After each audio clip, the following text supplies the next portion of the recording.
나도 어렸을 때는 내가 사교적이지 않아서 억지로 노력해서 인간관계를 맺기 위해 돈, 시간, 감정 소모까지 낭비했음.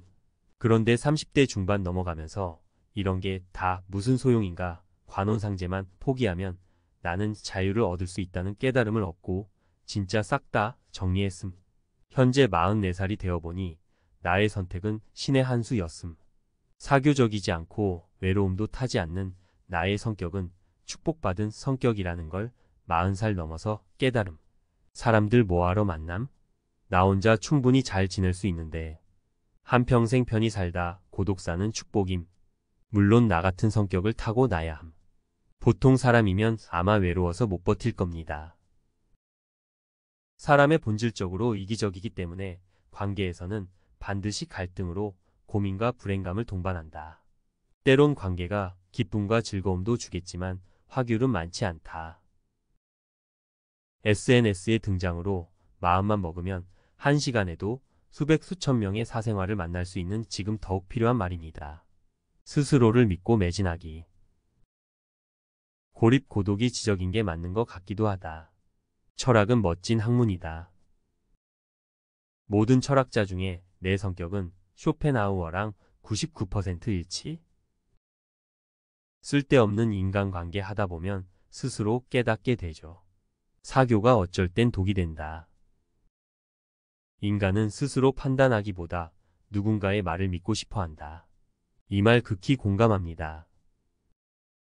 정말 40 정도 되어보니 이제야 내가 보이더라고요. 늦었다고 생각하기보다는 이제라도 나를 챙기려고 노력하고자 합니다. 정말 타인과의 관계에 너무 많은 에너지를 소비할 필요는 없더라고요. 진정한 철학자 쇼펜하우어의 인생에 대한 통찰 대단합니다. 과거에는 이런 내용의 글이 옳다 생각이 들었지만 지금에 들어서는 인간관계의 소중함도 알게 되더라고요. 쇼펜하우어가 말하는 사교성을 버려라.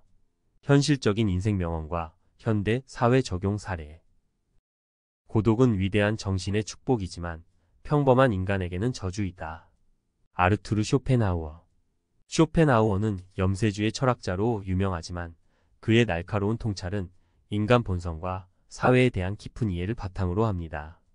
특히 사교성을 버려라는 그의 주장은 현대 사회에서 더욱 의미심장하게 다가옵니다.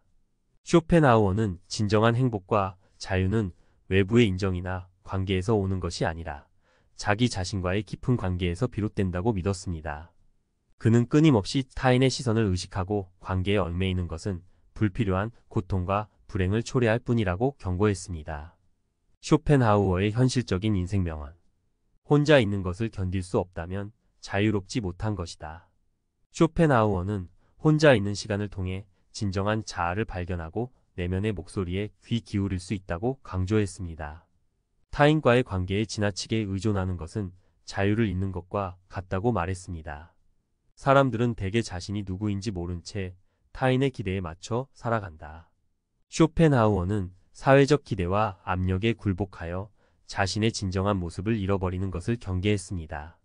그는 자신의 가치와 신념에 따라 살아가는 것이 중요하다고 강조했습니다. 고독은 창조성의 원천이다. 쇼펜하우어는 혼자 있는 시간을 통해 사색하고 창조적인 활동에 몰두할 수 있다고 믿었습니다.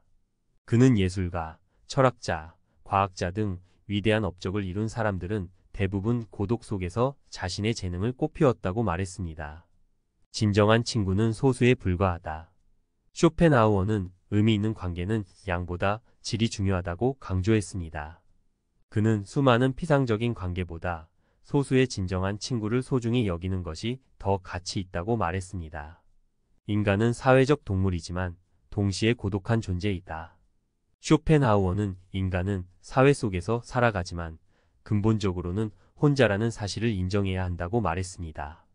그는 이러한 고독을 받아들이고 자기 자신과의 관계를 깊이 있게 탐구하는 것이 중요하다고 강조했습니다. 현대 사회에 적용되는 사례. SNS 중독. 현대 사회에서는 SNS를 통해 타인의 삶을 끊임없이 관찰하고 자신의 삶을 과시하는 경향이 강합니다. 이는 쇼펜하우어가 견고한 타인의 시선에 대한 지나친 의식과 연결됩니다.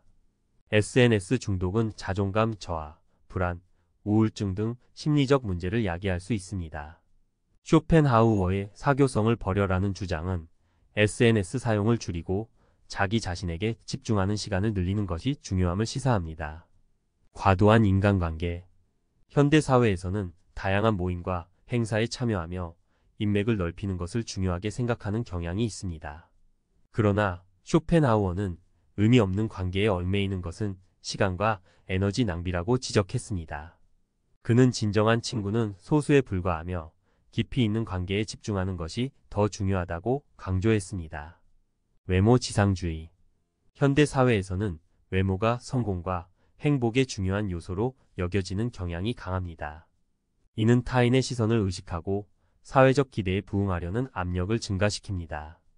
쇼펜하우어는 외적인 아름다움보다 내면의 가치를 중요하게 생각했습니다. 그는 자신의 진정한 모습을 사랑하고 받아들이는 것이 중요하다고 강조했습니다. 과도한 경쟁. 현대 사회에서는 학업, 취업, 승진 등 다양한 분야에서 치열한 경쟁이 벌어집니다. 이는 타인과의 비교와 경쟁 의식을 부추기고 스트레스와 불안을 증가시킵니다. 쇼펜하우어는 경쟁에서 벗어나 자신의 페이스대로 살아가는 것이 중요하다고 말했습니다. 그는 자신의 강점과 약점을 파악하고 자신에게 맞는 길을 찾아가는 것이 중요하다고 강조했습니다. 물질주의. 현대 사회에서는 물질적인 풍요를 성공의 척도로 여기는 경향이 강합니다. 이는 소비주의를 부추기고 진정한 행복과는 거리가 먼 삶을 살게 할 수 있습니다. 쇼펜하우어는 물질적인 만족보다 정신적인 풍요를 중요하게 생각했습니다. 그는 독서, 예술 감상, 자연 속에서의 휴식 등을 통해 내면의 성장을 추구하는 것이 중요하다고 강조했습니다. 결론. 쇼펜하우어의 사교성을 버려라는 주장은 현대 사회에서 더욱 설득력 있게 다가옵니다. 타인의 시선에 대한 지나친 의식, 과도한 인간관계, 외모 지상주의, 과도한 경쟁, 물질주의 등 현대 사회의 문제들은 쇼펜하우어가 견고한 불행의 원인과 깊이 연결되어 있습니다. 쇼펜하우어의 가르침은 우리에게 진정한 행복과 자유는 외부의 인정이나 관계에서 오는 것이 아니라 자기 자신과의 깊은 관계에서 비롯된다는 것을 상기시켜 줍니다. 혼자 있는 시간을 통해 자아를 성찰하고 내면의 목소리에 귀 기울이는 것은 현대 사회를 살아가는 우리에게 꼭 필요한 지혜입니다. 쇼펜하우어의 말처럼 고독은 위대한 정신의 축복일 수 있습니다. 우리는 그의 가르침을 통해 진정한 자유와 행복을 향한 길을 찾을 수 있을 것입니다.